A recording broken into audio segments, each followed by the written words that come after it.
at this point in time, projected as his no meal increase and his meal cap increase. I would put a clause on that because again, these are his projections as of today.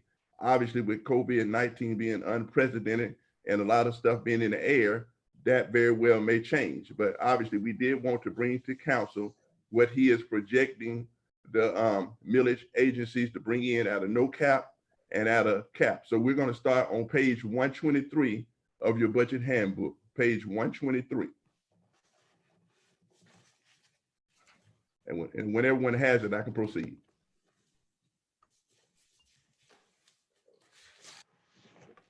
And it is showing on the screen. Mr. Brown does have it on the screen as well.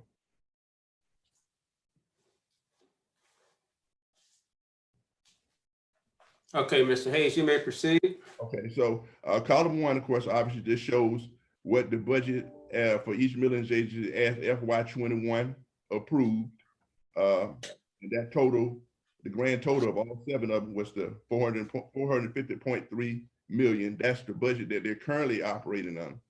The FY21 requested, it's not in your book because again, they got that information to us after the book was complete, but you do see it on the screen, what each group is requesting.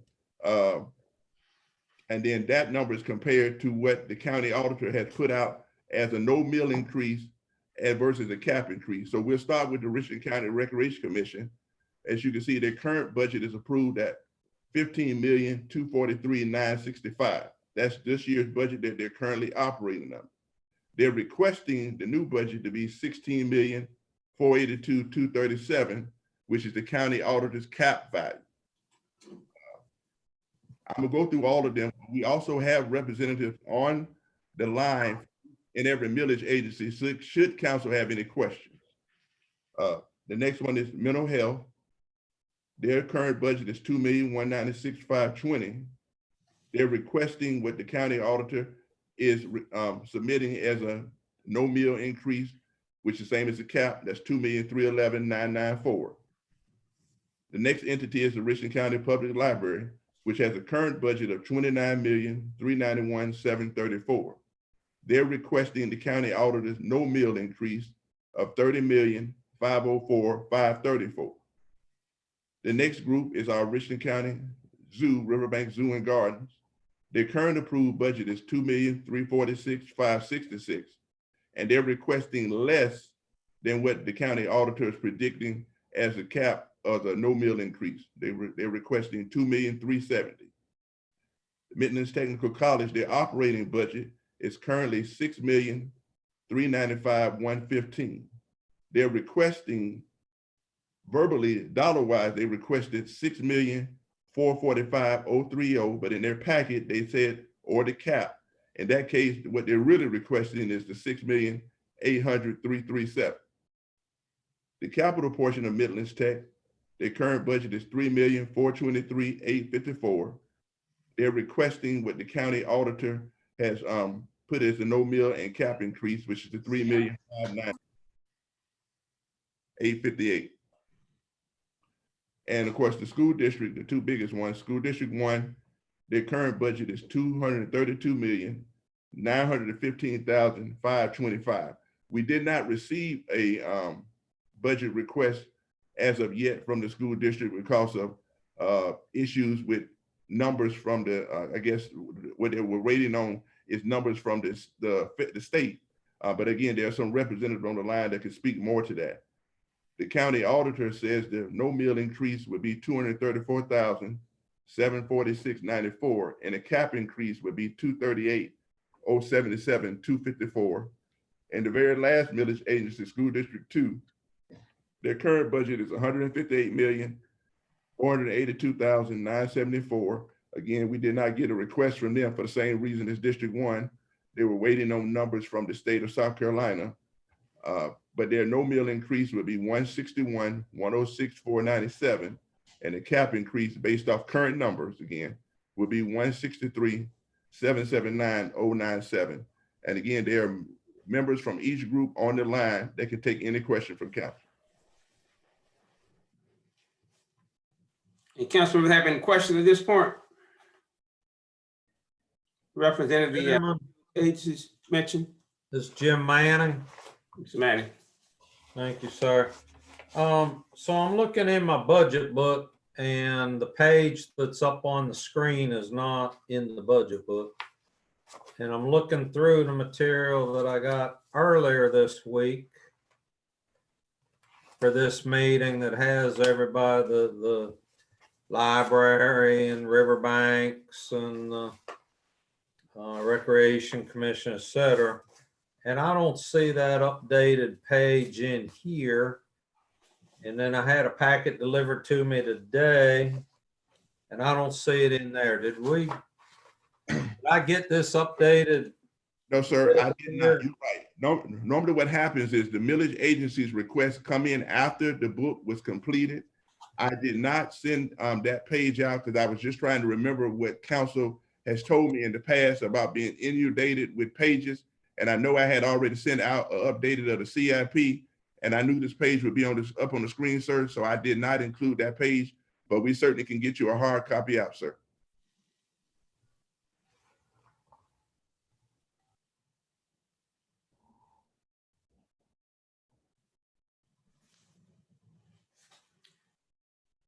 Now, the current page that's up, Mr. Manning, is in the booklet on page 123.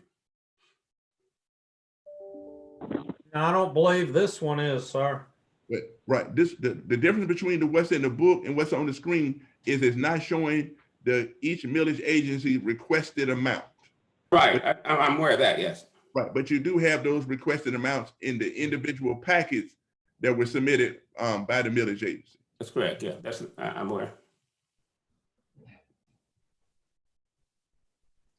Other council members? Mr. Chairman, Yes. Mr. Chairman, am I recognized? This is Delia. You recognize, I was trying to figure out who voice it was. You recognize? Sorry, sir. So, Mr. Hayes, or probably this is a better question for Mr. Brown. So have we, I guess this is a question I ask every year, and this year it is more pertinent and certainly more pressing. To the extent that what we're getting is requests to budget the millage agencies at whatever is coming from the auditor's office or the treasurer's office into far as what we're calling the millage. Are we pushing this year just because of COVID-19 and where we know we're going to be? Are we asking the agencies to provide themselves a budget that is more consistent with what a real budget is rather than just this pot of money based on millage? Have we asked that they look at ways to provide us what is an actual budget so that we can approve that with their recommendations of where they really need us to focus on trying to allocate funds and where there are areas where we can all exercise a bit of austerity? Thank you.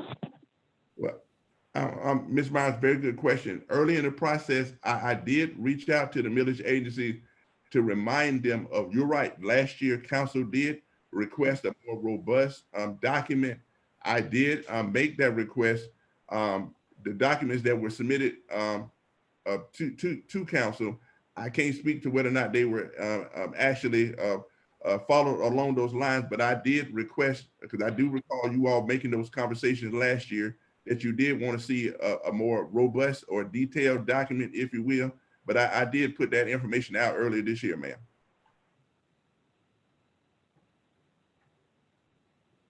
Okay.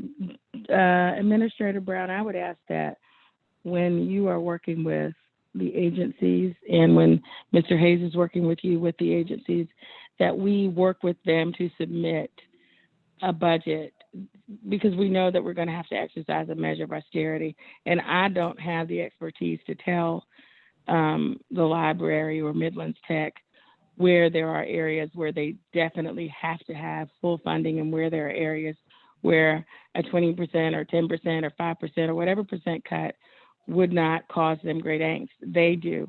And that information for me is going to be extremely relevant this year in sort of how we look at budgeting and rationalizing our budget and approving it. Thank you. Ms. Teresa, thank you, Ms. Myers. Thank you, Mr. Chair. So as I'm looking at this, I'm thinking about the amounts that were requested by May 4th. And I'm just wondering, I know everybody is examining their income and expenses in a different light these days. And I'm just sort of wondering if we have had a discussion with millage agencies about what changes have occurred in their own budgets in terms of what they have spent, what they expected to have spent, and maybe how they're spending things differently.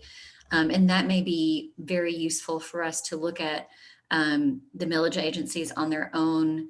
Each one is a very special agency that we value a lot, but they all may be experiencing the changes differently. So I'd just love to have a little bit more information about that when we're looking at what's been requested versus what may actually happen.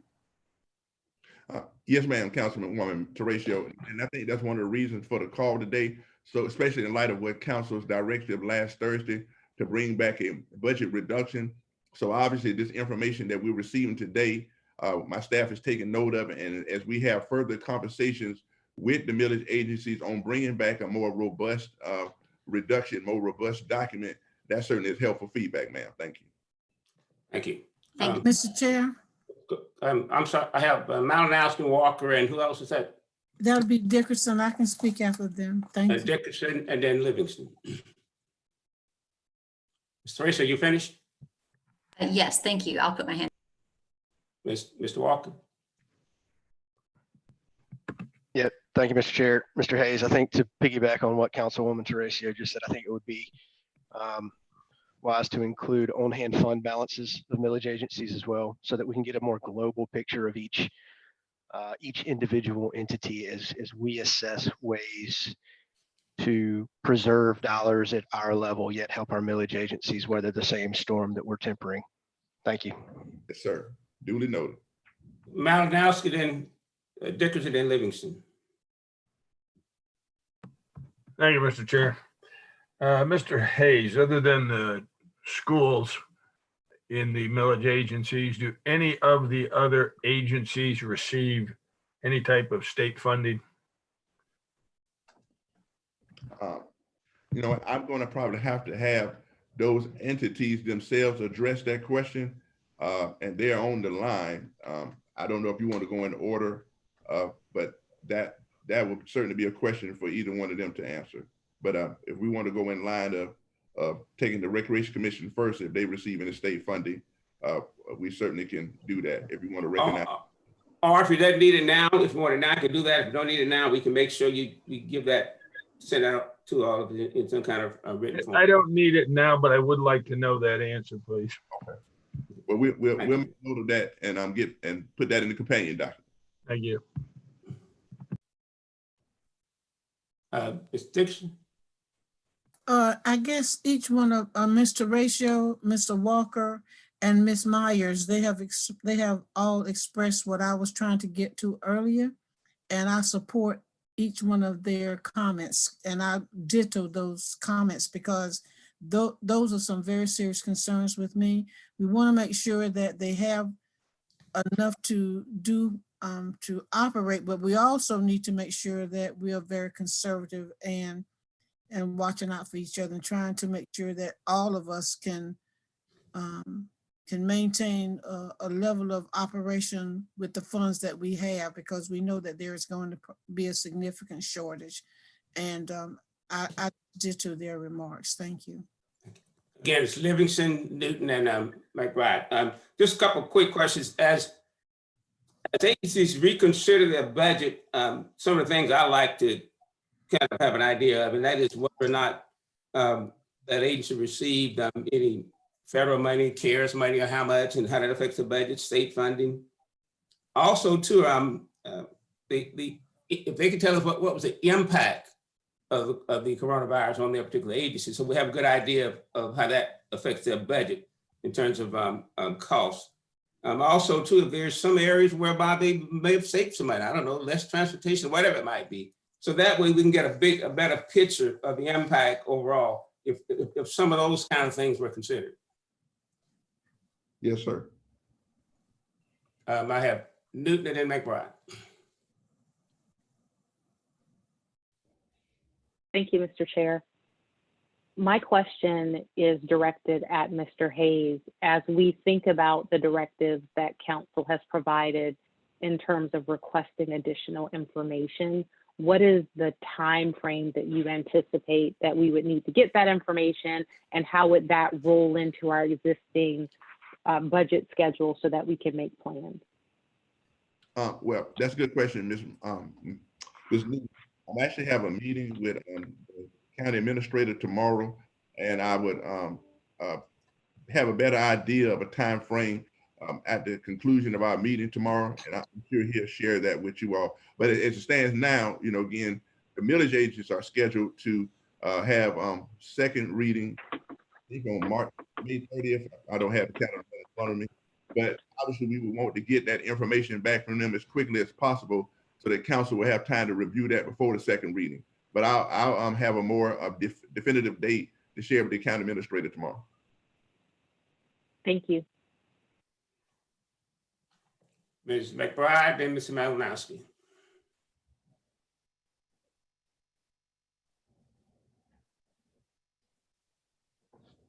Ms. McBride, you recognize.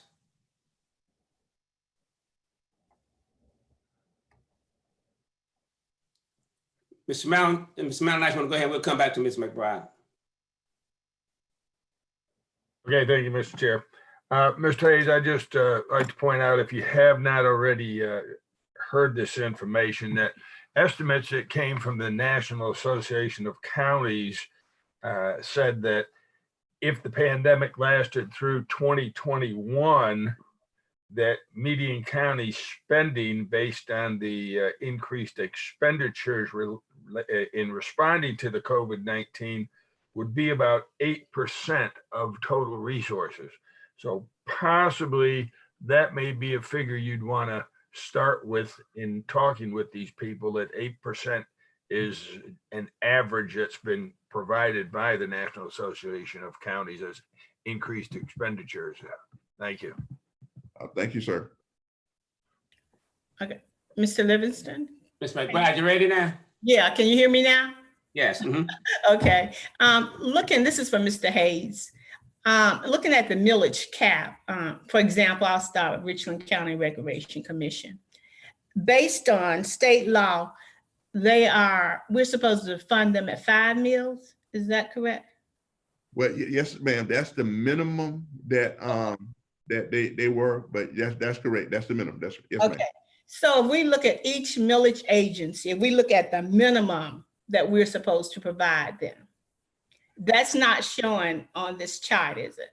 Well, no. That again, that specifically relates to the Recreation Commission. I can't speak to the other ones, but there is a law that said that the Recreation Commission should be funded at least 5 meals. But historically, council, of course, has funded them above that. But that's correct. You have to fund them at least 5 meals. That's correct. Okay, that's only for the recreation. Is there any other millage agency by law that we're required to fund them a minimum amount? I will have to put that in a note, and I'll check with the county auditor and put that in the document. Because I would like to see the difference in the minimum amount that's required and the cap amount that we're funding. Yes, ma'am. Thank you.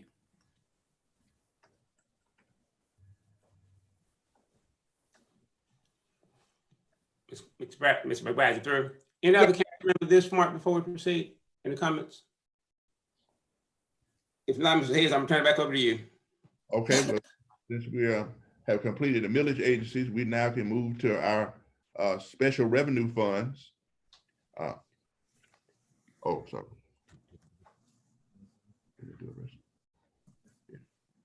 That's all the questions council had on the millage agencies? Yes, I didn't see anyone else. Okay. Mr. Chairman, this is Celia Ms. Myers. Ms. Myers, go ahead.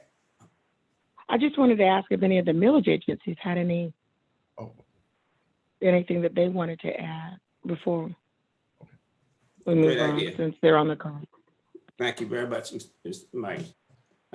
You're welcome, sir. Let me ask you, are there any representatives from the Millage agencies who would like to ask any questions or provide any feedback at this point? Chair, if you want to go in order. Let me, and that's, yeah, I'll just go in order by the book. Anyone from the Recreation Commission would like to provide comments at this point? Greetings, Chairman Mr. Livingston, Chair, Vice if I may, Chair. Mr. Chair, if I may interrupt, Bill Malinowski here. If we're Yes. going to allow every one of them to give some type of feedback here, then why don't they say yes or no if they receive state funding right now also? Okay, we Thank can add that in. Thank you. Yes, this is Lakita Watson, Executive Director for the Richland County Recreation Commission.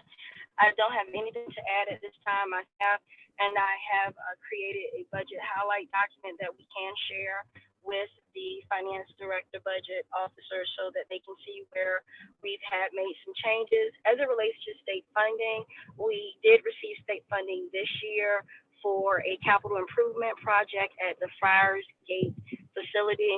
And in addition to that, we received a grant from the United States Department of Agriculture. Those are the two state and federal funding sources that we received. Thank you very much. Columbia Mental Health. Anyone like providing comments from Columbia Mental Health? Yes, this is Denise Morgan from Columbia Area Mental Health Center. I'm the executive director. And Stephen Hattrick is also on this call, our administrator for the Mental Health Center. And I first want to say thank you to the council for your previous support, as well as the current support that you've given us. And we continue to serve our patients, but just to kind of give you an example, we started in March with 1 staff person telecommuting, and today we're up to 83 staff working from home and reaching out to our patients. And this covers child services, adult services, and school-based services. Thank you. I see Mr. Jackson. I think, Mr. Jackson, you have a question? Yes, sir, Mr. Chair. Really, actually, a comment. Wanted to sort of piggyback a little bit on what Mr. Malinowski asked, and asked not now, but I think later, with those Millage agencies which received funding, as the Recreation Commission just mentioned, it'd be good to know if that was one-time funding or if that was going to be some type of, and she doesn't have to go back and answer today, but whether or not that was one-time funding or if that's going to be reoccurring dollars, and just for, I think, a broader picture and perspective of any outside funds that have been received. Thank you, Mr. Chair. Thank you. That will make a big difference. Someone from the library, on behalf of the library, would like to speak. Hey, everybody. It is members of council, Melanie Huggins, director of the Richland Library. I would just hope you can hear me, and I would just add that we appreciate all that you've been doing during this time, and we would love it when we get the follow-up instructions to have possibly a little bit more detail about Councilman Myers' request for detail from us. So if we could all do that the same way, I think that would be really helpful and maybe help you compare what we're sending you. To Councilman Malinowski's question, we do receive state aid. Last year, we received $2.25 per capita. So it's a per capita annual amount that gets voted on every year. Occasionally, we receive lottery funds, but we don't always receive lottery funds. Thank you very, very much. Anyone from Riverbank Zoo? Hello, everyone. Tommy Stringfellow, President, CEO. Again, would like to echo the incredible job you guys are doing. I know you have a long road ahead and a tough one, nevertheless. We do not get state funds. We are hopefully applying for some in the future, but at this point, we do not. Other than the opportunity to work with Mr. Brown and Mr. Hayes to see what we can do to contribute as much as we can, we'll look forward to catching up and getting that done real soon. Thank you. And colleagues, if you have any questions at any particular point, just let me know. Midland Technical College. Mr. Chairman, Ron Raines, President of Midlands Technical College. Thank you for the incredible support that the county has given the college over the years. As you know, workforce development is what we do, and it's critical. It's going to be even more critical as we hopefully soon start leaving or transitioning from this COVID environment. And so the college is here to help the county and its citizens to get the education and skills that it needs. And so again, I thank you for the incredible support that you provide us. Regarding the state support, we do get state support. It is about 15% of the funding formula that we should get from the state of South Carolina. We do anticipate that, like what you all are discussing, that the state is going to be stressed in terms of their funding as well for this year. But I would reemphasize that the need for education, I think, especially beyond K-12, will be even more critical as we go into the post-COVID environment. So I would just say thank you again. Be glad to answer any questions that you would have. Thank you. Mr. Chairman. Ms. Myers, you recognize. This is Delia. Thank you, sir. Dr. Raines, just wanted to ask if when you submit whatever it is that you're submitting from the college, if you would give us some sense of how you're transitioning, or if you're transitioning from all in person to some online, and what the cost differential is, so that we have a handle on what it is we're looking at. Because I know that, you know, in higher ed and technical schools, you all are all sort of trying to figure out how to keep your students engaged and enjoying sort of the college experience, but in different ways. So if you could provide some insight into that as well, and tell us how that is going to impact the budget that you're submitting, that would be really helpful. Mr. Chairman, if I may, I'll be glad to provide it in writing, but I can tell you just briefly, we are planning this fall to go back to what we call a multiple mode, meaning that we will be bringing students to campus, as well as having an expanded online edition. Our main concern is making sure that the students get their own hand clinical experiences that they need. And so again, those are workforce driven programs, but I will be glad to provide you details as to the cost and what it's going to take for us to transition to that mode of delivery. Thank you very much. Thank you so much, sir. Thank you. Ms. Teresa, you got a question here? Yes, thank you. So I was wondering if we were asking folks to our millage agencies to return to us with just different scenarios. I'm just asking asking my colleagues and staff, is there a kind of a range or an amount or a percentage that we would like to see from them?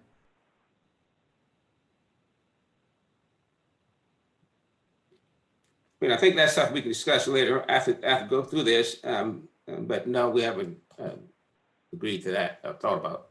Okay, thank you. I had one more question and I forgot. Okay, I'll think of it again. Okay. Richland School District 1, is there a representative from Richland School District 1? Yes, sir. Ed Carlin, Chief of Operations. I'd like to say thank you for all the support that you all give us. Dr. Witherspoon may still be on a meeting with the state superintendent as far as what learning may look like in the fall.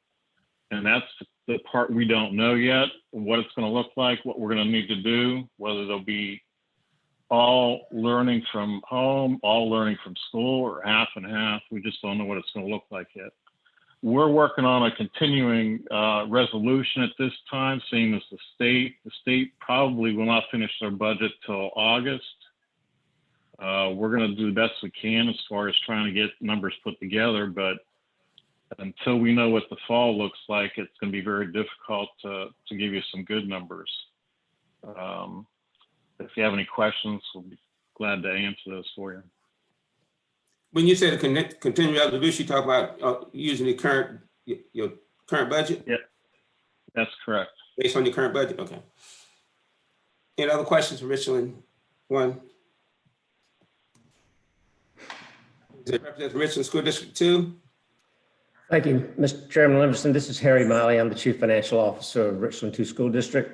Dr. Davis is our superintendent, is also on that call, as Dr. Weatherspoon is.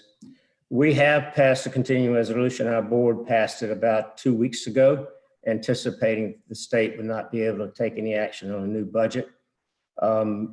We are, this time of the year is always challenging with the state not passing a budget until at least September or October.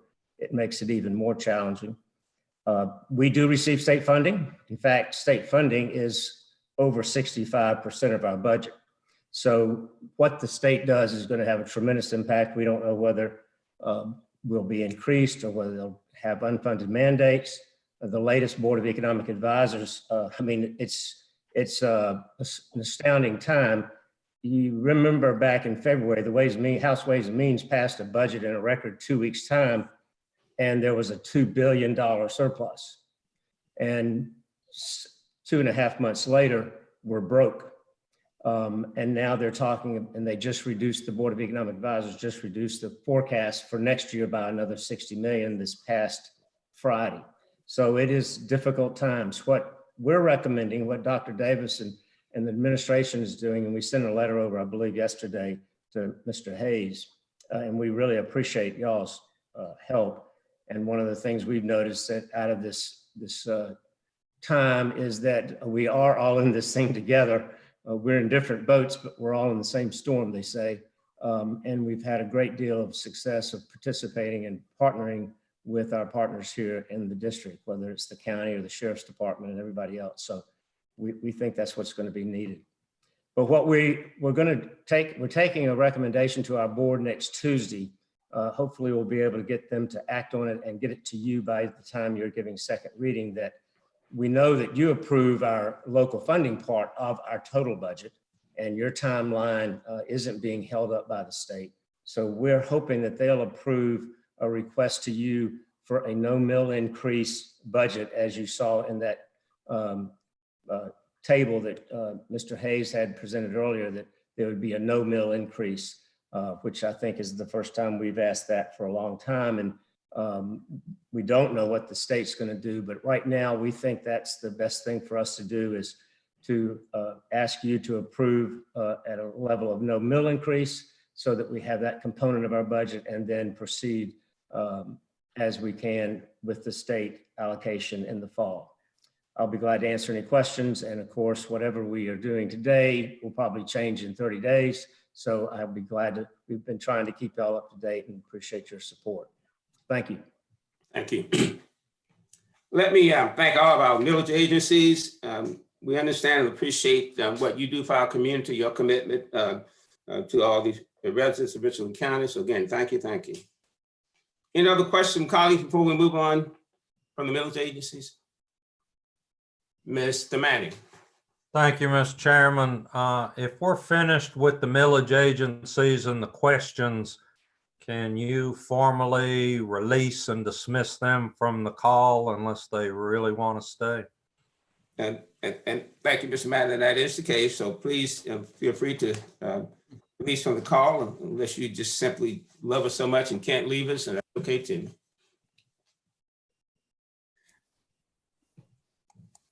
And again, thank you all very much. I'm back over to Mr. Hayes now.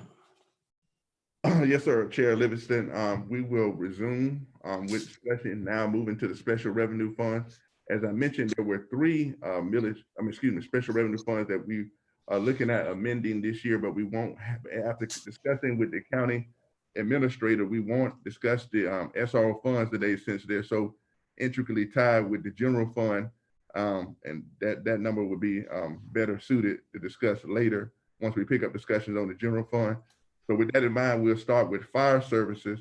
As council may recall, last week when we were talking about possible recommendations to changes in the general fund, public safety departments, detention center, sheriff department, and EMS, Councilwoman Terratio raised the question about the fire service fund. And of course, we told her that we would address that next week.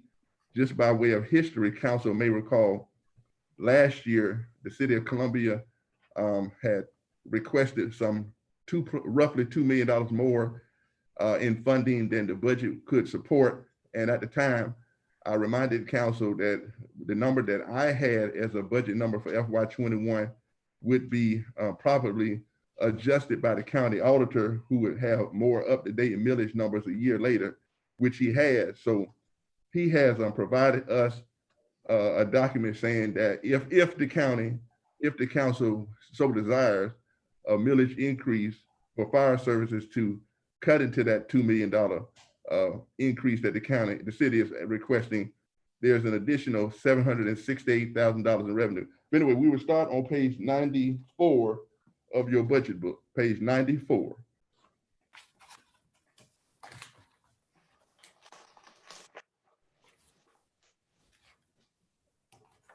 Mr. Chair, Ms. this Newton, is Shakise Newton. Ms. Newton, go ahead, please. Thank you, Mr. Chair. Mr. Hayes, thank you. And this may be something that you're about to discuss, but I'm not sure that I heard you correctly in terms of the fire service. So were you saying that based on the number for the auditor, if we were to match the funding request from the city of Columbia, that match would require a millage increase? Right, no, what I'm saying is last year they requested roughly $2 million more than what the budget could support. Discussions at the time by council was we would revisit it a year later once we got updated numbers from the county auditor as it relates to FY21. And what I'm saying, the number submitted to us for a cap increase, additional revenue would come to $768,000. So it would not, of course, be the additional $2 million, excuse me, but if the council opted to, they could get an additional $768,000 to push toward the city's fire service request if the council opted to. Okay, if we opted for the max. Yes, ma'am. If you opted for a no mill increase, it would generate another $228,000. So a no mill increase would generate roughly $228,000. A cap increase would generate roughly $768,000. Thank you very much. Thank you, Mr. Chair. Thank you. You may proceed. Mr. Chair, Mrs. Myers? this is Delia. Yes, sir.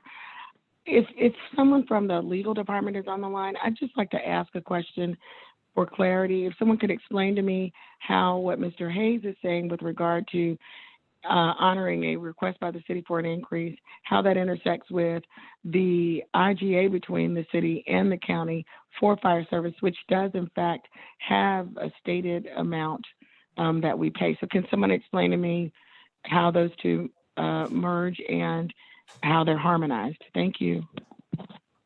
Do you have anyone from legal, anyone who's familiar with the IGA, with the fire? If not, make sure we put that in the document to get an answer. Yes, sir, Council Chair. Mr. Chair? Mr. Chair? Go ahead on Ms. Dickerson. I heard Ms. Myers ask whether or not legal was a part of this conversation. And I thought we stated earlier that we would like for legal to be present during these hearings. So if we have any questions, that they will be available to answer them. I don't think it's really good for us to have to wait 2 or 3 days to get this information. So I wish someone would make sure that we have legal representation during these budget hearings, because we do have legal questions that requires immediate answers. Thank you very much. Thanks. Point well taken. So on page 94 on your budget book, it has the fire services revenue, which is 28.1 million approved for FY20. Excuse me, that's right. The budget has already approved for FY21 was 28.2 million. But if council opts to go out to the cap for the additional 768,000, that would be, the budget would go from 28.2 million to 29,049,480, because it would result in an additional 768,000 in property tax revenue. Ms. McBride, did you want to speak? Yes. Thank you. Go ahead, please. This question is from Mr. Hayes. Looking at the use of fund balance Yes, ma'am. for FY 2020 is 628,000. Is that the amount of money that they didn't expend from the last year, or is that carryover for several years, or what exactly what is that? No, ma'am. That's actually a part of fire services has its own fund balance like the general fund does. So that's the portion of fund balance that would have been used to balance the budget last year. Okay. 628,000. But I would like to put a point of clarification as I could. Now the 768,000 that we're talking about from the county auditor, that's his number based off current as it is now. Because of COVID-19, as I mentioned, you know, his numbers could go up, his numbers could go down, you know, so I did want to emphasize that 768,000 is not etched in stone. It's his best guess at the moment, but obviously with not knowing what's going to happen with the tax base, you know, some businesses have closed, some businesses may not add new equipment, some fee and lieu may be put off, that value may or may not be realized, but it's his best guess at the moment. But I did want to put the caveat that that number is not etched in stone. Okay, just a follow-up question regarding all of the agencies. Each year at the end of the year, do you get records indicating the difference, the amount of funds not expended? Yeah, well, if you mean in terms of the fund balance, yeah, No, for the budgets, for each budget that we give them, do you get a record of the amount of funds not expended? Right, well, let me answer this way. Now you say agencies, if you're referring to the millage agencies. Yes. Yeah, well, no, we don't, well, yeah, I can say yes, we do, because we know what was budgeted versus we know what was actually actual spent by the, so yes, that's something that's tracked by the county's finance department. Okay, what I was wondering is, do we have a record including on the fire services and everything of monies not expended by agency? Oftentimes they request more than they actually need. No, maybe sometimes they request more than is actually expended. And yes, ma'am. Yeah, each fund in the county's financial system does track that. So we know what was budgeted and we know what was actually spent. So yes, ma'am, that is a part of the accounting at the end of the year. So that might be a good thing to look at as we determine some of the budgets for this year. Yes, ma'am. Thank you. Mr. Malinowski and then Ms. Newton. Thank you, Mr. Chair. I agree with Ms. Dickerson. We need to have legal present, and since they're not present, is Mr. Byrd present that he can give us some answer on that fire agreement that we have that Ms. Myers was asking about? Yes, sir, I'm here. I don't have it in front of me, but okay. I believe it states that. Mr. Byrd, you can speak a little louder, get close to the mic. Yes, sir. Can you hear me now? A little bit. All right. I don't have the agreement with me. However, I believe it states council funds the request from the city at their discretion. They can determine the budget from year to year. Thank you, Mr. Byrd. Yes, sir. And also, just to clarify what Mr. Hayes was saying, we do keep the fund balance in the fire revenue. However, we do not know necessarily what the city has left over from the amount we budget them from year to year. Okay. I'm done, Mr. Chair. Thank you. Ms. Newton. Thank you. It looks like I wanted to follow Ms. Dickerson and Mr. Malinowski's question and just ask, can the clerk, or is there someone that could call legal and see if they could join us before we write off being advised on this matter, because it is important. And if we could have someone answer these questions now while we're discussing it versus waiting, I think that would be preferable. Thank you, Mr. Chair. Thank you. Councilmember Newton, give me just a moment. I'm going to step out and I'll try to contact Mr. Smith. Chair Livingston, may I be recognized? Yes, go ahead. Did you want to go ahead and move to transportation before it comes? Yes. Okay. Okay. So we'll go ahead and move to transportation, which is on page 95.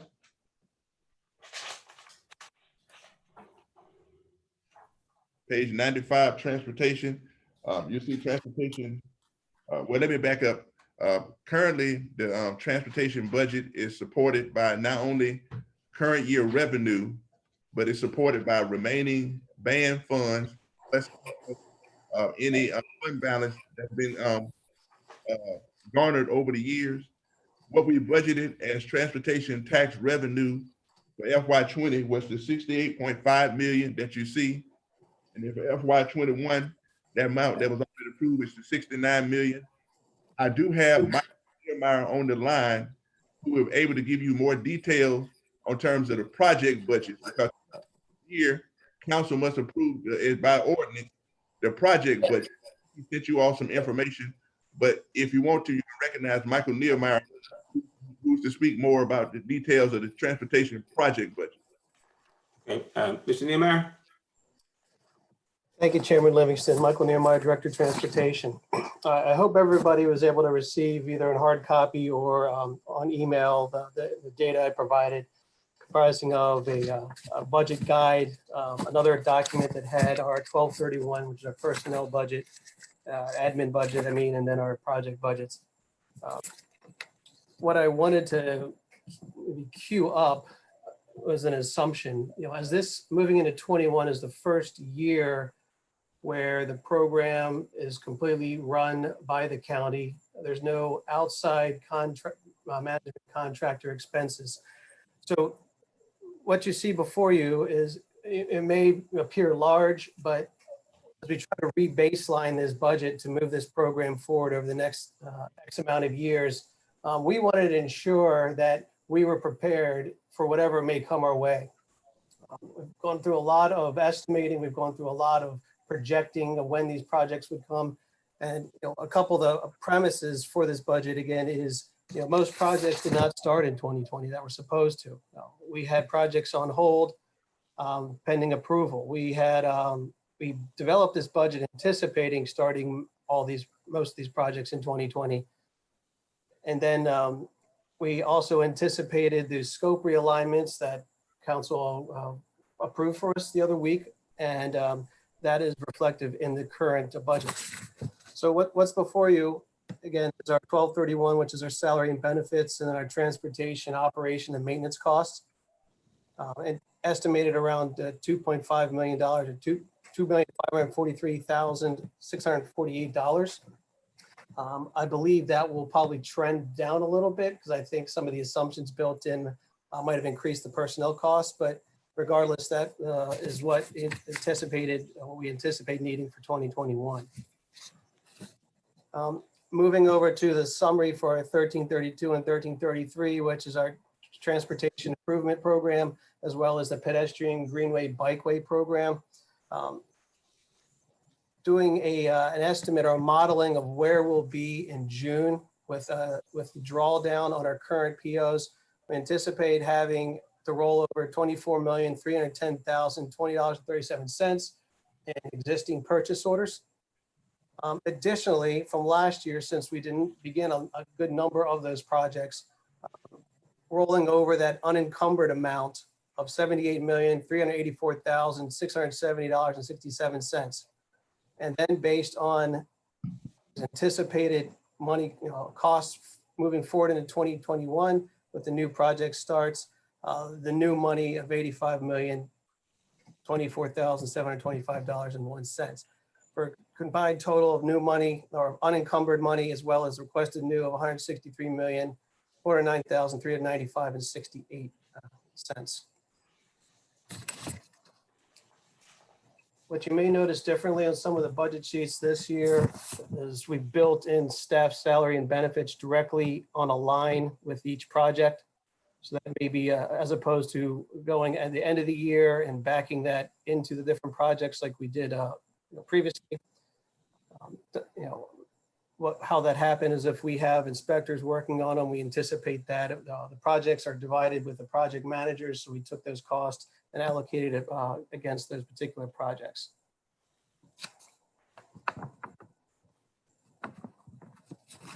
Any questions I can answer? Mr. Chair? Malinowski? Thank you, Mr. Chair. I'd like to be recognized after Mr. Malinowski, sir. Okay. Yeah, Mr. Niermeyer, and I'm just trying to figure out, we've got a nice round number in the budget book of 69 million, but in all the paperwork that I just received, I don't see that figure. Is that because that 69 is the referendum amount divided out annually? I believe it is, sir. Mr. Hayes, can you answer that?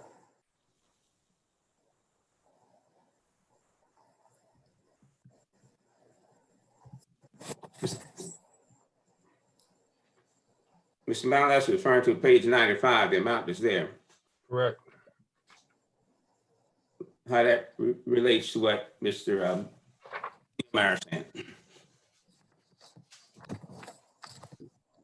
Mr. Livingston, may I be recognized? Yes.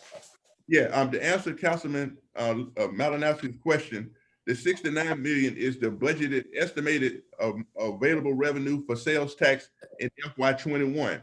Of that 69 million, roughly the capital projects will get roughly about 40 million of that. The rest of that, of course, goes to pay for the bus system, the 3%, excuse me, for in-house operation of transportation and things of that nature. So roughly 40 million of the 69 is for capital projects.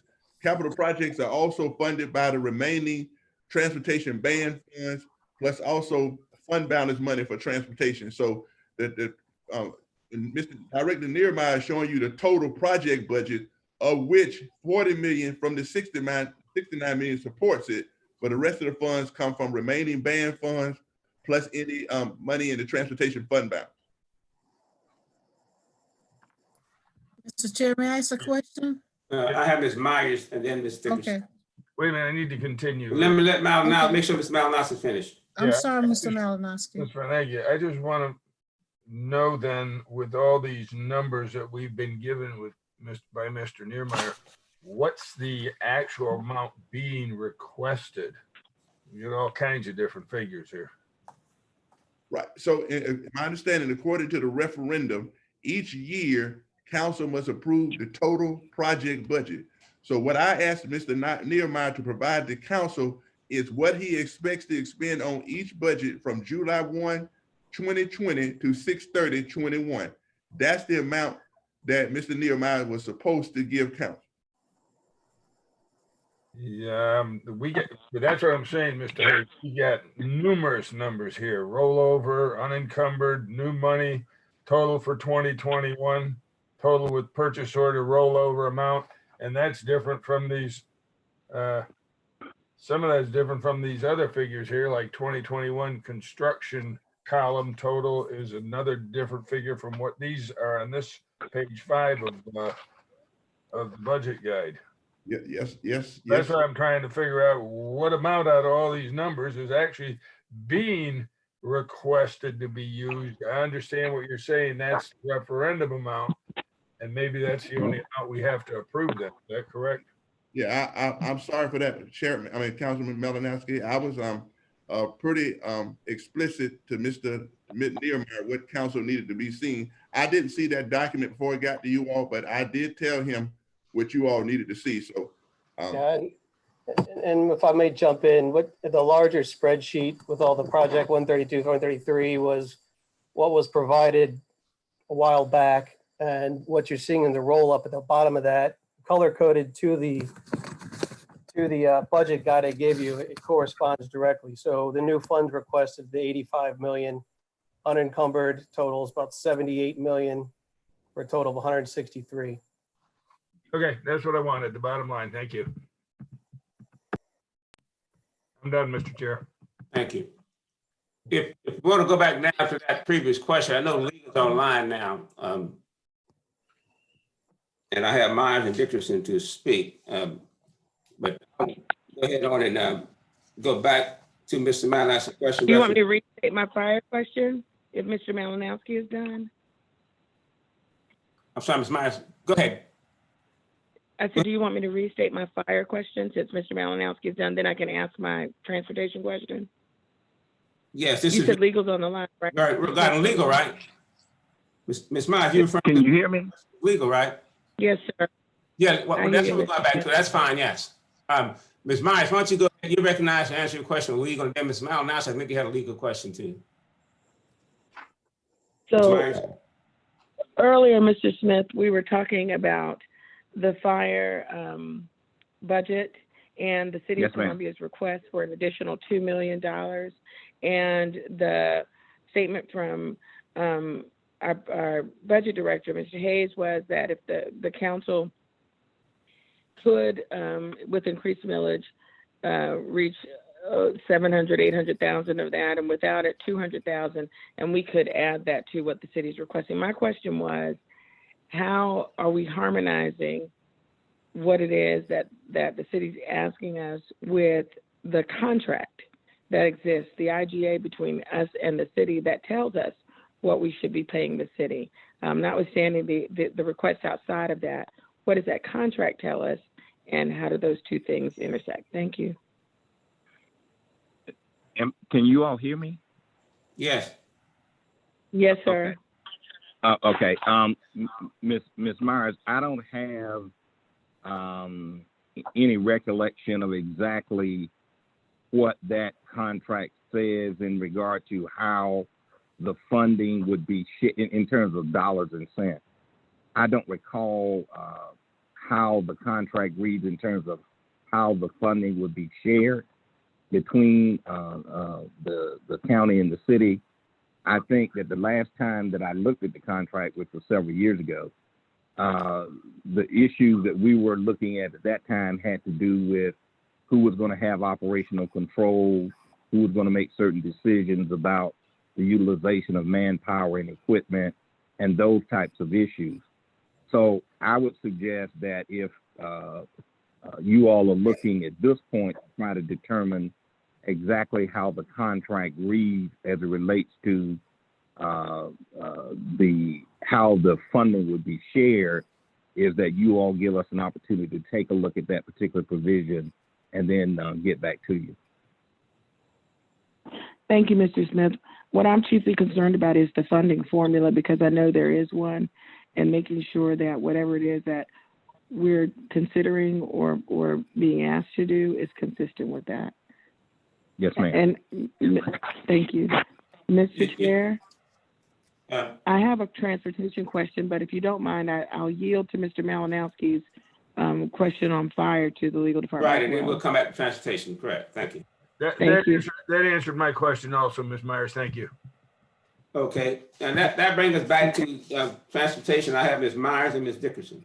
Mr. Chair, this is the administrator, sir. I apologize for interrupting. I do have the contract, and I can maybe read two paragraphs that may answer a question for you. Go ahead. Okay, I'll try to be quick, sir. So under the contract, page 11, there's a section called financial accountability, and there are two sections, and it says on a biannual basis, prior to December 15th of each year, the City of Columbia, through the city manager, shall present a budget request that reflects the actual cost to operate the county's portion of the fire service to the Richland County Administrator. The fire chief will participate along with the emergency service director in preparation of the budget request, and each budget request will be at the funding levels necessary for the collective operations of the fire service area. Second and final paragraph, I'll read. The budget request will outline all expenses, assigning each expense to the appropriate general ledger account and station budget. All positions funded will be listed and include current salary information, and all positions, equipment, and supply costs must be attributed to a specific station. Cost of living and merit increases will be included within each budget request as recommended by the city manager. After reviewing the budget request, Columbia and Richland County councils will determine for their respective organization the amount to be funded to support operations. Should funding levels need to be reduced, the fire chief will make recommendation to the city manager and the county administrator as to where services could be reduced in order to meet the funding levels, and they will have final approval for their respective areas. After the budget has been approved, the fire chief must remain within established funding levels during the entire biennium budget fiscal years.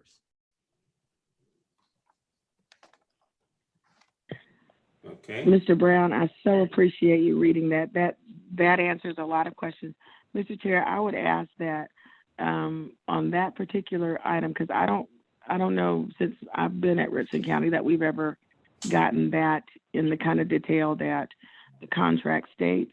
I would ask that the administrator work with the City of Columbia manager to provide that budget for us so that we can actually approve the fire budget and consider what the city has asked in terms of increased amounts. Thank you, sir.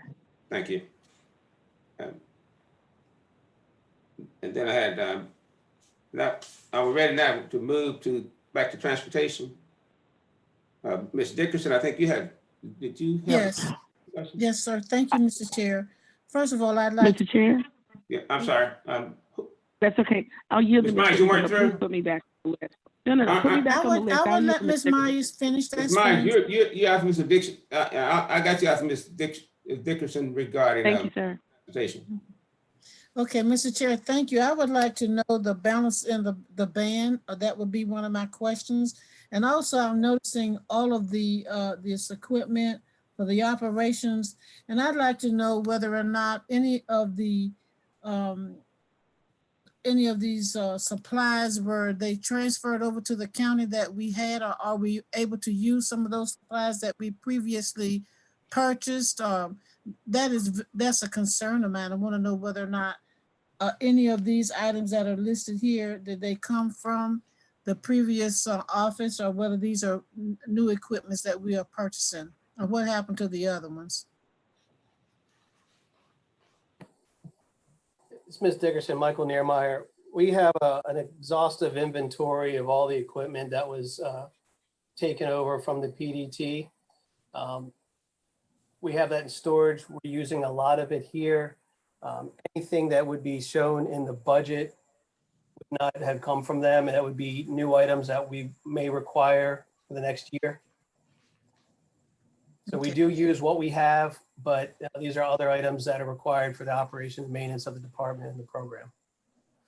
So say, for instance, I'm looking at copy machines. So were any copy machines left over, or rather not, you just got to purchase new copy machines? That was just one I just picked out as one of these supplies that I'm noticing that you're needing, that you've used in this budget. That was my question. And I'd like to know the balance in the band fund. Yes, ma'am. The office supplies copy machines, that's just germane to the department, just like anybody else, and expendables for paper, toner, all under contract, so we can use that. I won't answer for Ms. Ham, Director Ham, but as of this morning, the band was currently at $41,012,357.24. 41 million? Yes, ma'am. Okay, thank you.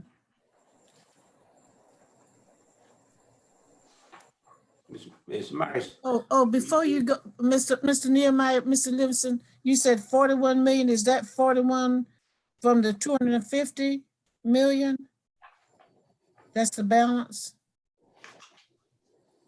That's the 41 million remaining after paying off the 175 million and what remains, I believe. You misspoke. Okay, thank you. My lane there. Okay, thank you. That number will add up to me. Thank you. Ms. Myers, were you through with your question about transportation? No, sir. I have two questions. You recognize. Thank you, sir. Mr. Niemeyer, do you all have any projections for us as to cost savings that we will expect to realize this year from bringing the program in-house? Are you keeping a running number, and is that itemized somewhere that I'm not seeing in the documents that you can point me to? Oh, ma'am, that's not in the document. All what you would see in the past at the end of the year is how all the previous pay apps from the PDT were reallocated against the cost of the projects. So that wouldn't be included in this budget document. Where we would see the savings is when we close out the books at the end of the year and look at comparisons to other years and try to draw those parallels. So that would not be in here, and it is definitely No, something. no, I said projections for what the savings should be, so that we're tracking along with what it is that we expect and what it is that's delivered. Yes, ma'am. Is that, am I asking it in a clear way? I can try Could you again. restate it, ma'am? Yes, sir. So when we brought the program in-house, we had an idea of what the projected savings would be, right? We were cutting out a third-party vendor that we were paying on a contract, and then we were paying through separate specific contracts as they were let to manage the program, as well as just, economies of scale that we would realize by owning and managing the program with our, staff who could be farmed out for transportation and paid through that fund and some through the general fund. I'm asking if we have a projection of what that number should look like for the first year that we bring the program in-house. Do we project what our savings should be, and how are we tracking that, so that the public has some idea of what we expect the numbers to look like at the end of the year? Yes, ma'am. We estimate as far as management costs, approximately $4 million in savings. Now, the challenging part is looking at the cost savings at the project level. And that's something we've been really working on as we close out, projects like Shop Road Phase 1, looking at it that way. So at a minimum, $4 million annually, management costs, I mean like all county personnel versus PDT management. And then as we try to determine exact funds expended on all these projects over the years, we'll be able to better assess what that percentage cost savings is. Okay, thank you. And on that, I would just ask the administrator and the team to look towards some way of tracking what we're calling savings, because that is going to be critically important for us to be able to explain to the public so that they know what the value of bringing this program in-house has been. So I'd ask us to try to figure that out. And secondly, my next question is, last week we approved, based on the committee's recommendation, some scaled down projects and ways to realize other savings through the penny. Have we looked at project by project, because we're expecting to realize some savings there too? And I think Ms. Newton hinted at this last week, but have we looked at a way to track project by project where those cost savings are going to be, where they arise, and where we can more honestly give to the taxpayers what the referendum said in places where we've cut those projects back considerably? I don't know about anybody else, but I've gotten a lot of pushback since last week, and a lot of concerns have been raised about how we have rationalized this program. And I want to be clear to the public and to us internally and to the team that we ought to, at every step, be looking at where we are in terms of penny spending, where we are in terms of penny revenues, and if there are projects that can be made whole, looking to make those projects whole rather than putting that money on, projects that remain over the referendum. Thank you, sir.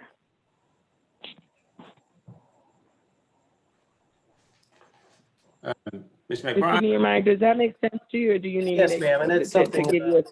Yes, ma'am. That's something we had discussed after the council vote the other week, and how to.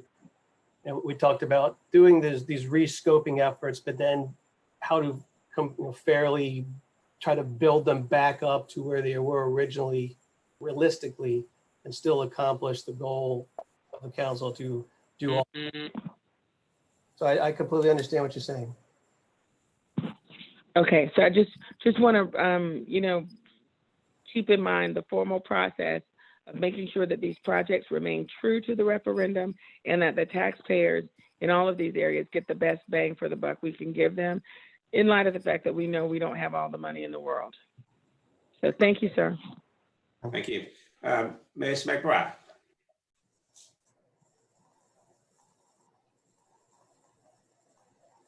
Ms. McBride, you recognize? All right, can you hear me now? Yes. As a follow-up to Ms. Myers, I agree, and I'm glad that the council did approve the scoping of the projects and for us to continue to look at those efforts.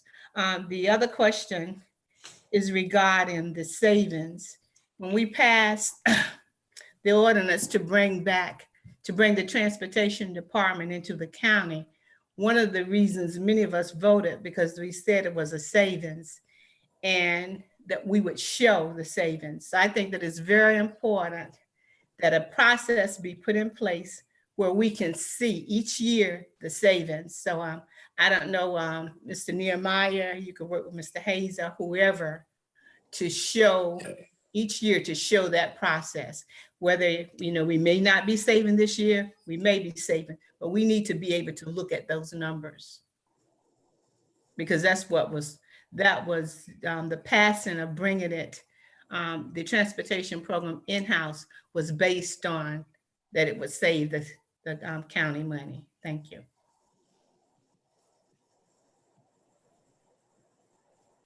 Thank you. Anyone else? If not, I'm asking Mr. Hayes to move on to the next topic, unless someone else has something to add regarding transportation. Okay, thank you, Chair Livingston. We're ready now to go. There's only one enterprise fund that will be amended this year if council approves it, and that's the utilities budget, starting on page 112 of your book. Page 112 of your book. And then also I have Yanni Hussein, who is the interim director of utilities. But as you can see on page 112 of your book, the FY20 approved budget for utilities is $9,923,142. Council also approved that as part of the biennium for FY21, $12,858,546. We are requesting actually a reduction in this budget of $500,000 due to adjusted projections that were changed from the rate study. And Mr. Hussein is on the line to give council some more background information on the utilities budget. So we are requesting an actual decrease of $500,000 in the utilities budget from 12.8 million to 12.3 million. Mr. Hussein should be on the line to address council. Thank you. Any questions in reference to utility budget? Mr. Chair? Yes, Ms. Myers. This is Delia Myers. I just would like Mr. Hayes to say that again very loudly. Okay. That's the first time I've ever heard that at Richland County. So I'm really excited. Okay, I'll say it again. The current approved budget is $12,858,000 for the utilities budget, but we are requesting a reduction by $500,000 to $12,358,546 to account for some changes as it relates to when the rate study was done. You can find that in details on pages 116 through 118 in your book, pages 116 through 118 in your book, which breaks down the utilities budget. But there is a reduction of $500,000 from $12,858,546 to $12,358,546. There's a reduction of $500,000. Just a follow-up question, Mr. Chairman. You recognize Ms. Myers? With that reduced revenue ask and revenue need, and the answer to this may be a flat no, but of course, Ms. Newton will appreciate that this is a question I have to ask. Is this at all a moment where, and Mr. Malinowski, where there can be a second look at that rate study and perhaps a reduction in rates if we need less revenue?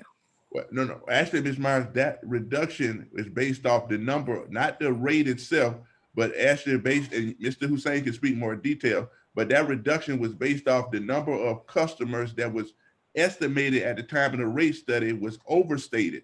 So to account for a reduction in customers, we reduced it. But no, my understanding that the rates would still have to be in place if council so chooses to generate that 12.3 million. But this was based off a number of customers that at the time thought would be available, but we found out they would not be available. But again, no reduction in the rate study. I mean, in the rate, excuse me. Thank you. I'll take it offline with Mr. Johnny. Thank you.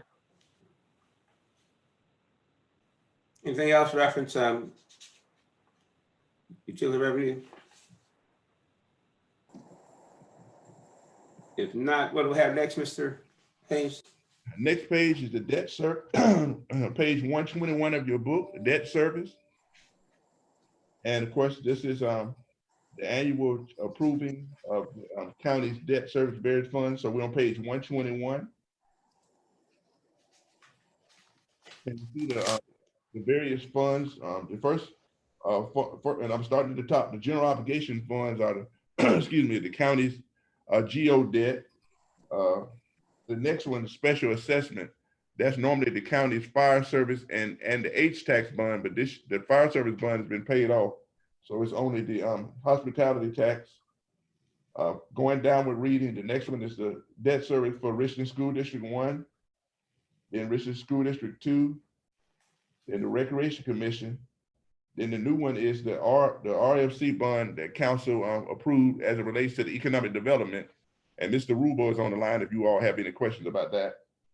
The next one is the debt service for Riverbank Zoo, then East Richland, then of course the transportation ban, and that's the sum total. So the sum total of debt service for FY20 you all approved was $324,850,088. The amount that was recommended for FY21 at the time was $124,625,065.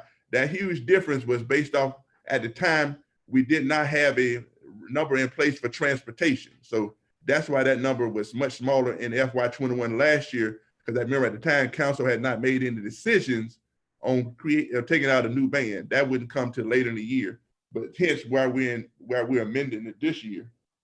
So the change this year will result in the budget going from $124,625,065 to the $256,414,156. The column in the middle tells you the changes that are taking place in each of the various debt service line items. And again, like I said, this is tracked by the county treasurer and the county's chief financial officer, Director Ham. Any, Mr. Malinowski, you recognize. Thank you, Mr. Chair. Mr. Hayes, I'd like to have some reasons, and you don't have to give them to me now and hold up the meeting, but the recommended amount of 124 million, then the additional recommended exceeds what was originally recommended. And I'm wondering why that is. And was this actual debt service budget created prior to the consideration of having to make cuts? Now, are you referring to, right, remember, right. Now, the debt service is what the council is actually, what we're paying for debt that's already incurred. So there's no way to reduce it. Oh, okay. The 124 million was approved by council last year at the time of the biennium. What we do is we go back and get adjusted numbers from the county treasurer for the budget amendment. And so items change, new debt come online. Like, for example, we did not have the transportation ban in place at the time last year, but there is a ban in place now, and there will have to be debt service paid on that FY21. That's why you see in FY21, in the old version, there was no amount for debt service for transportation, but there is one now. That's a change that's taking place. We didn't have the we didn't have the bond in place for the economic development bond. So what happens is whenever there's a change, we are notified by the treasurer's office, we make those adjustments and we bring it back to council. But this is just to answer your question. These are amounts that the county normally pays to pay for the debt that is already incurred. And this is supported by debt service millage. Thank you, sir. I'm done. Thank you. Any other questions reference debt service? If not, Mr. Hayes, next. All right, the last section, now this will be the packet that you all got adjusted, that we sent you all a hard copy for the CIP recommendation. So if you can pull out your adjusted copy.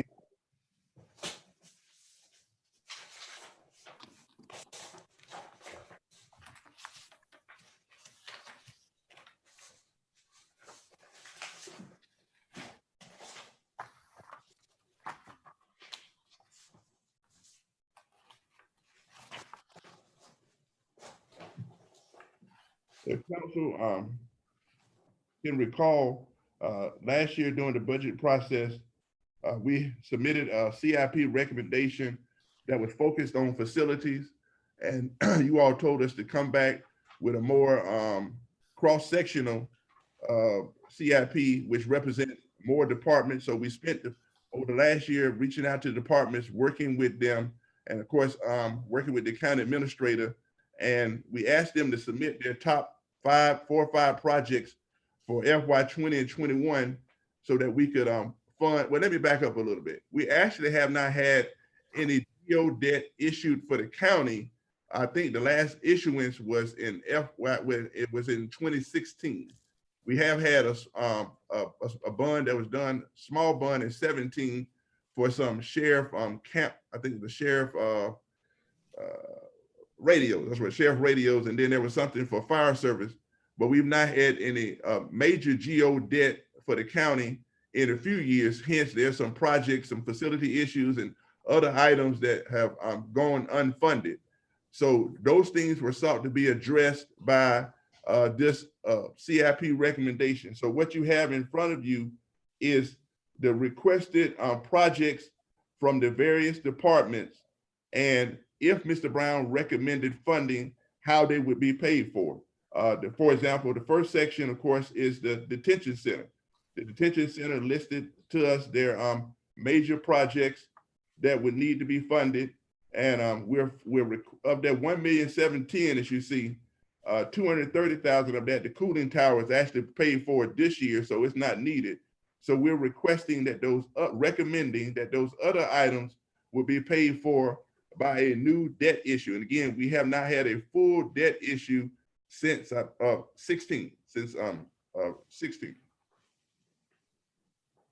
So if you want, I can go through each section, or if you have questions about any particular item, we can address it. But basically, the CIP, what it does is it shows the capital projects that need to be funded and how we're going to pay for them.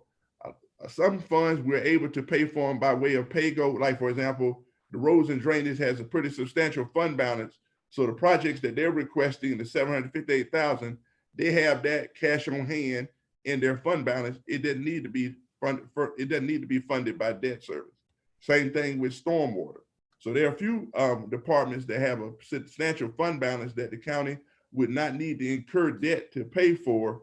But there's certainly many more items like the detention center and the sheriff department and the facilities that would incur some type of debt. But I can answer any questions council may have about the CIP and the various projects.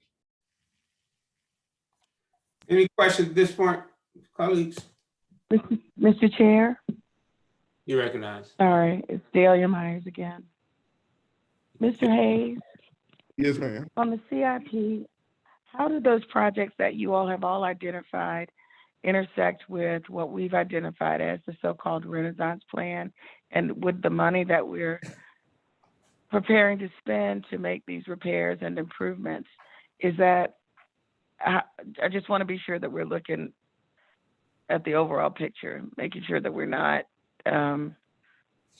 going out for $5 million worth of bonds over 10 years, and then we're going to build a new building in 5. So are we looking at that? Hey, Councilmember Meyer, this is Leonardo. So yes, ma'am, that question has come up, and that's something that we certainly want to discuss. So what I've been looking at in several of these projects that are identified are projects that are, at this point in time, multiple years past due. And so there is a balancing act that needs to be performed between how much money we spend now to remediate issues that are several years old, as well as balancing that with new, construction or new money going forward. So there are several items like that where really we're kind of up against the wall with areas that have not been addressed that need to be addressed in anticipation of some future that has not come to fruition just yet. So there's some other areas separate and apart from this where I'll be coming to the council to address that very same issue where the county has made plans, but those plans have not yet come to fruition. And those individuals waiting on the remediation are now at their limit. So, but yes, we're trying to balance that. And some of these items on here are reflective of a more immediate need. Thank you. I appreciate that you got your eye on the ball. That's sufficient for me. Thank you, sir. I have Ms. Ratio, Ms. Malinowski, and then Ms. McBride.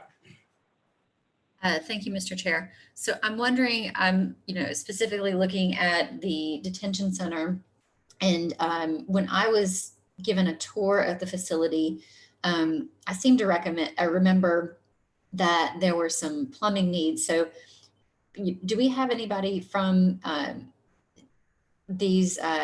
Alvin Escalon particularly, but maybe from other departments who can just clue us in on what these are?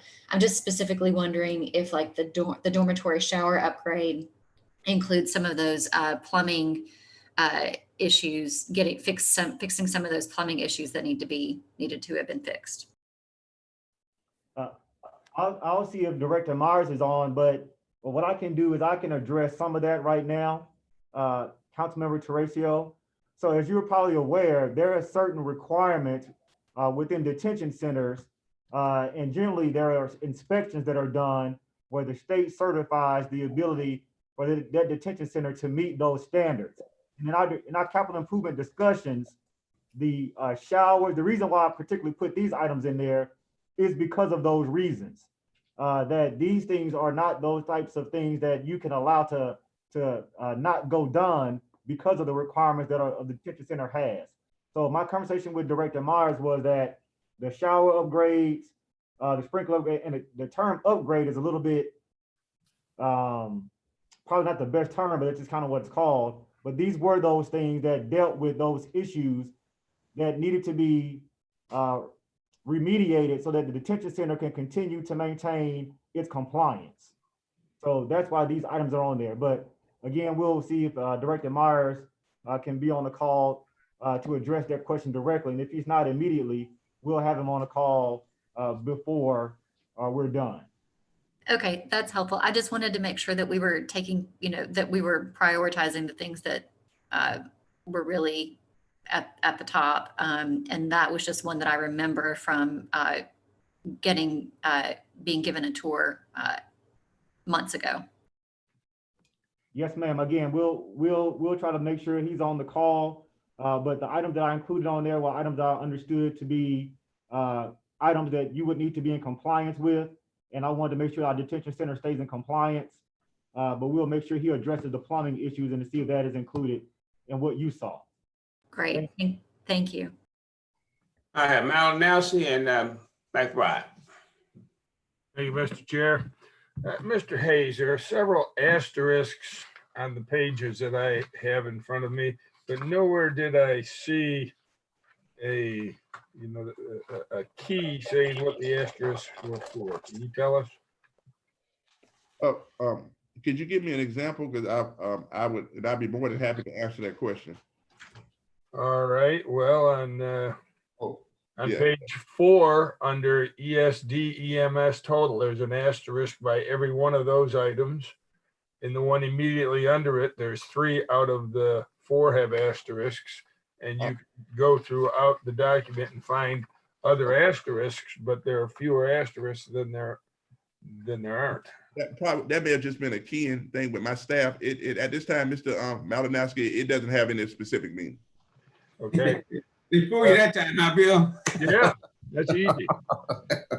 Now, I also would like to know if we can, or at least I'd like to see some additional details on some of these comments here for what is being recommended, because I see words like improvements, additional equipment, replacement, additional, build new, but I'm not seeing any details as to what those amounts are actually going for or toward.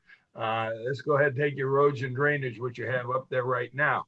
You've got these vehicles and pieces of equipment there saying they need replaced, but are we replacing it, the very first one, just because it's a 99 Chevrolet dump truck? Or are we replacing it because it's got 200,000 miles or so many hours? I mean, it could be a 99 Chevy dump truck and have 40,000 miles on it and been just sort of sitting and not used. So that's why I'd like to know, do we truly need to replace them? I kind of want the details behind what we're replacing. Yes, Mr. Malinowski, I know my staff is writing that down. What I'll do is we'll reach back out to the requesting departments. And if we don't currently have more detailed information or like that, we certainly will make sure that those departments turn that information in, sir. Okay, and also where these price figures came from. I know we had several years ago some question as to the purchase being done through private versus the state contract. And once we went to the state contract, we saved considerable amounts of money, hundreds of thousands of dollars. So I want to make sure where we're getting all these different pieces of equipment from now. And I thought we had a $2 million bond or that was used every year for the sheriff's vehicle replacement. Well, that's a very good question, sir. And you actually did up until a few years ago. That was something that was discontinued under the previous county administration because of the vehicle replacement plan. But yeah, that is correct, sir. That's why we're reintroducing that until, and you can see under the sheriff section, until we can look at a possible leasing program. But yes, that was discontinued, sir. Okay, thank you for that. And one last question, and that has to do under the ESD fire, which is on page 5, and where it's got department projects, and we have build new stations in Ballantyne, White Rock, Bluff Road. Now, it wasn't too long ago that I supported Ms. Myers having a station built down in her area. And I have been asking, I'm going to guess for probably 8 to 10 years to have this Spring Hill station in my area be enlarged or built so that it could be a manned station to help reduce the insurance costs for the people. Because right now, I'm not so sure we're even in within the requirements of those insurance regulations. And I've been asking. I've got a lot of lip service, but I've never seen any results that we are moving forward. These other places, Ballantyne, for example, they have a station right now. It's manned. They have personnel there. The Spring Hill station needs to get to the point of being manned to help reduce that insurance on the people in that area. Thank you. Yes, sir. I'm done, Mr. Chair. All right, Mr. McBride. Yes, Mr. Hayes, is this the chart with DSS? I'm sorry, say it again. Is this the chart that has the Department of Social Services facilities? Are we under operational on page 6? Okay.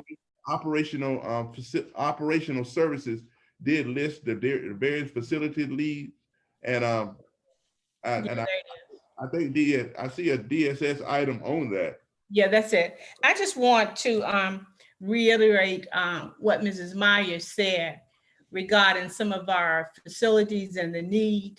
DSS is one of those facilities that we're looking at as a part of the Renaissance plan. We discussed it, and I think we need to take a careful look at that in addition to the 911 services in terms of moving forward. So I'm speaking to my colleagues as we begin to look at those programs that are very facilities that are in need and dire need and are very important. In fact, the DSS facility for the county is the worst facility in the state. And we have been talking about this facility for years, even prior to my coming on council. So I definitely would hope that the council will look at that in terms of replacing it. We have the facility, we just need to go on and renovate it. And Mr. Malinowski, I definitely would support your issues, and I hope that you support mine with this DSS. Thank you. But if I might add, Ms. McBride, I would support that. And if we're going to do something like that, we can take that 1.3 million and forget resurfacing the parking lot and put it into developing that new building. That's what I'm talking about, Mr. Malinowski. Exactly. I might have missed that because I was trying to find out where you were. Thank you. Mr. Chair? All right, no bothering now, all right. No, Mr. Chair, okay, well, thank you, because I do agree with both Ms. McBride and Mr. Malinowski. As you know, I've been fussing all morning about the Broad River Road. During the Renaissance projects and the revitalization, we were able to purchase that building, the old antique mall, and we have a dire strait. Miss McBride, you're talking about your DSS project. Also, I have a magistrate's office that's on Beatty Road that is in dire strait. It's not ADA accessible. It's down in the wood. It's terrible. And I have been trying to work on this for some time to bring that up to the Broad River Road corridor, where we do have the land and we do have a building, but I think that building needs to be probably destroyed. I don't know whether it can be repaired. So that is one of the major issues that I'm working on. It's about as bad as your nothing is as bad as your DSS because my children are there. But also for us to have a magistrate's office that's down in a hole that is not ADA accessible, is terrible, is shared with the sheriff department. And I have been trying to work on this, Mr. Malinowski, for 5 years. And here it is, it's still not, I don't see it listed anywhere. And that's a concern of mine. So I'm going to support you all, but I need help too. So I just want to throw that out there. Thank you. Mr. Chair, this is the administrator. May I be recognized? Yes, okay. Mr. Brown, you recognize. Ms. Dickerson, I'm going to try to move it on the screen, but also on page 8 of that document, the magistrate's information is on there. We did meet with Judge Edmonds and talked about the council's plan to move facilities out of leasing and upgrade various, but we put money in there to address magistrate offices. So that information is in there. And we did meet with Judge Edmonds directly to get feedback from him about how we could do magistrate offices. So that information is in there in that plan. Okay, Mr. Brown, I see it, but I didn't see it. I saw it, but I didn't see it listed individually. So I didn't know it was conclusive, that they were all included. So that's my concern. I just need to see. Yeah, and I'd like clarification on that, Administrator Brown. All these offices, magistrates' offices listed here are under fiscal year 2020. I see nothing but dashes under 2021. Right. I can explain, Chair Livingston, may I be recognized? Yes, you can answer that question. To be normally, as I mentioned before, we did bring CIP document to the council last year, but they wanted us to make some adjustments to it.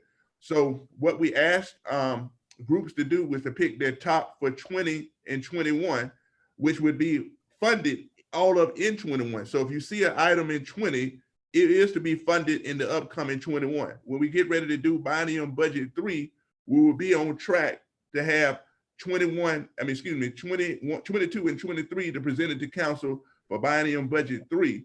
But to address this need, anything funded in 20 that need to be funded in 20 would actually be funded in 21. So the magistrate needs that were placed by the magistrate offices, those items, though they will be listed in 20, would actually be funded in GO bonds in FY21. Thank you for that clarification, Mr. Hayes. Thank you, Mr. Hayes.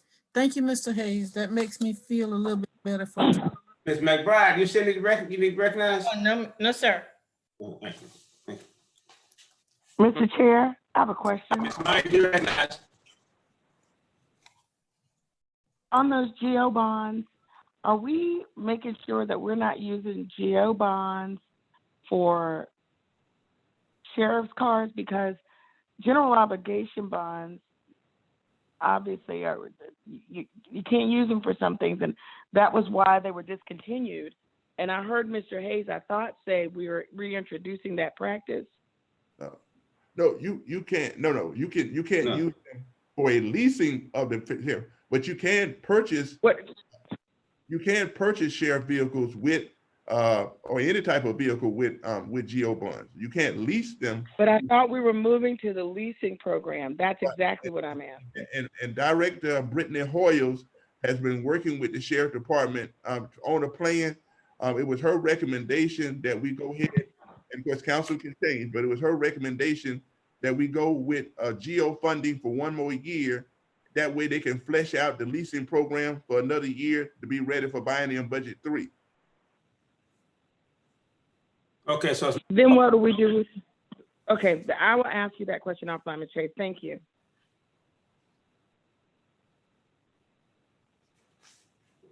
Any other questions? Not Mr. Hayes. Anything else regarding capital improvement? If council didn't have any more questions about capital improvement, that concluded my report, sir.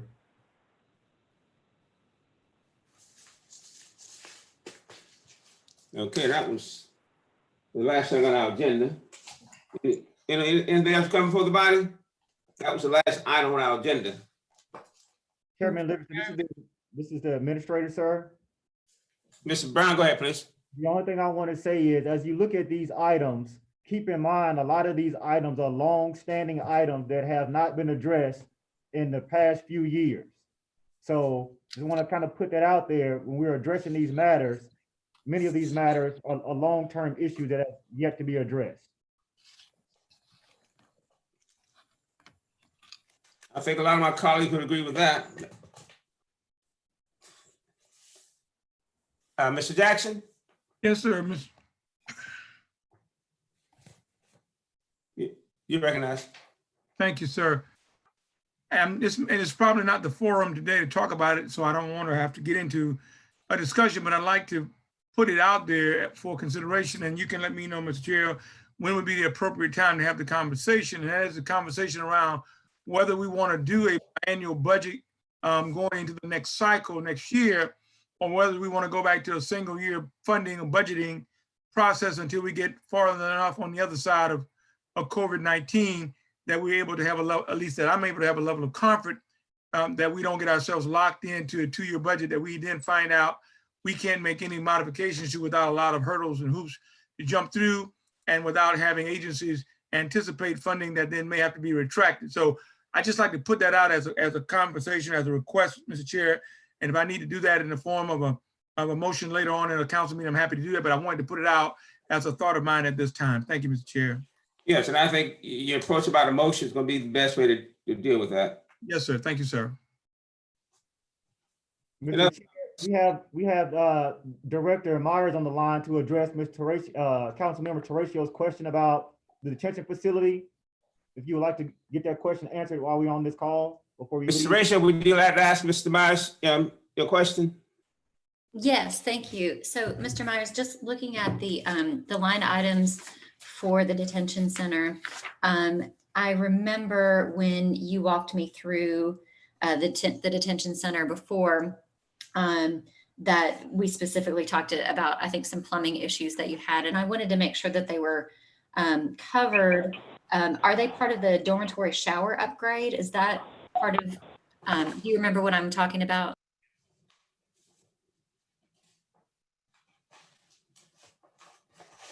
Mr. Myers?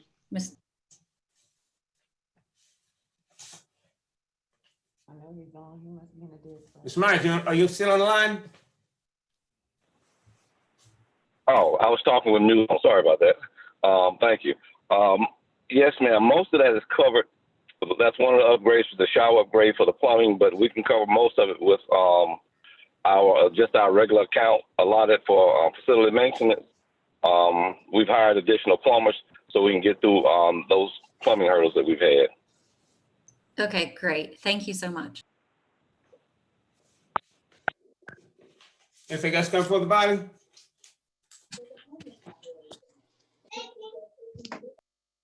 If not,